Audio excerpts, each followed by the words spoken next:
I, Marjorie Danu Kivuva, swear by Almighty God that I will at all times. In allowing the young lawyers to advertise their services, Justice David Majanja of the High Court in Nairobi ruled that a section of the Advocates Act that bars marketing of their services was unconstitutional. The judge said the pursuit of law and legal practice is not just a business.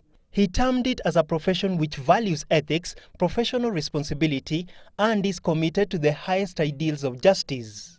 At the same time, the court dismissed an application by two young lawyers seeking to have persons joining the profession to be allowed to open their own firms.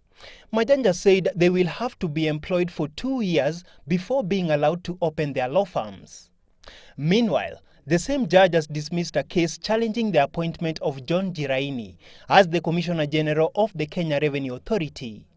The Consumer Federation of Kenya had moved to court to challenge the appointment on grounds that it was shrouded in mystery. COFEC now intends to appeal the decision.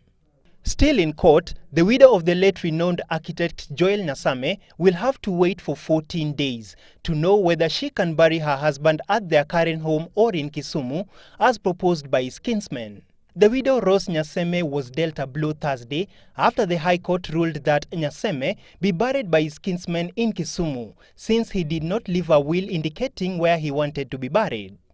However, the same court granted a stay of 14 days of its ruling, pending an appeal by the widow. Nyaseme is the architect behind the NSSF building in Nairobi. And from the political front, the Party of National Unity today presented its registration papers to the Registrar of Political Parties, Lucy Ndungu, in compliance with the Political Parties Act. The Party of Action also presented its papers 1 month after it began the process of adherence to the stipulations of the new law governing the registration and conduct of political party affairs.